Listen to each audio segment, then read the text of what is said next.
If you can, a good thing way to cut your teeth is either doing a full cooked breakfast or roast. Because take a roast dinner, you've got your potatoes and your meat and all your veg and your sauce. Now the only thing that won't wait is the potatoes.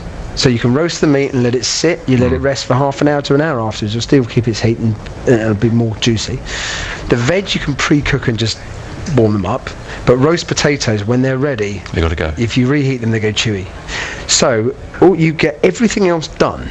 Everything, the meat cooked, out of the oven rested, or if you've got green veg, you've already cooked them and you just put the pan with the butter ready on the side just to get a last minute blitz. The carrots are cooked. Then all you have to do, you put the potatoes in, so because roast potatoes don't always take the same amount of time depending on the potato, an hour to an hour and a half. When you know they're nearly ready, you just put everything back on to heat it up for 2-3 minutes and then serve it. And are yours always crispy? Yes. Why? They're always crisp. There's a couple of secrets to roast potatoes. First, you have to get the right potato. So the level of dry matter is important. Dry matter is everything that's not water. If it's got not enough dry matter, the potato's too wet, it won't stay crisp.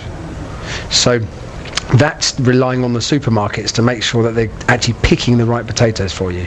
So that's the first thing. And then the dry matter of the potato depends on where it's been grown. So potato in a wet field will be wetter. Yeah. So that's the first step. Let's assume you've got the right potato. You have to have a big enough potato, cut it enough.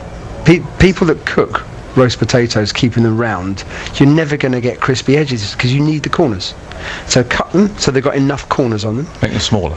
Yeah, but if the potato's too small and you cut them too small, they'll be too small to roast. Right.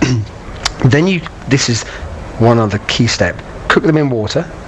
But cook them until they're about to fall apart. The longer you can take them, the better. The more cracks on the potatoes, the better, because that's where the fat will go in, and it's the fat going into those cracks will make it really juicy and crisp.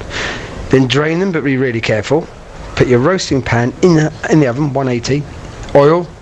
I think goose fat tastes lovely, but you don't get as good a crust. So olive oil or groundnut oil. Olive oil actually works well for roast. Generous with the oil. So a centimetre in the pan. And then put the potatoes, cover them in the oil, and then roast them. And towards the end, bash some garlic and rosemary. Last 10 minutes, put it in too early and it'll burn. And that's it. What advice? Sounds so simple. That has taken years of experimenting. That would be. Now, if you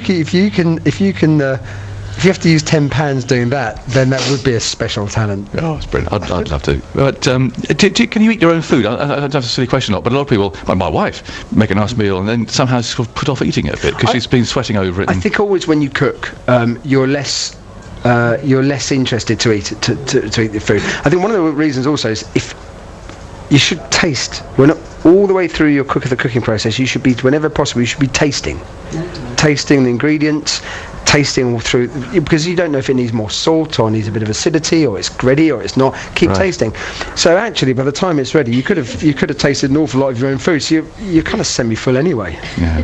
Great to see you. Thanks for coming. Yeah, that was great. I don't think I've ever had hints on cooking roast potatoes on Test Match Special before, but it's what happens in the rain, isn't it?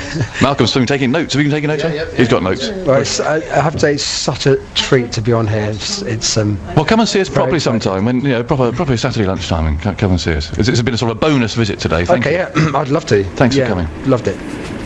There you go, Victor. Perfect roast potatoes.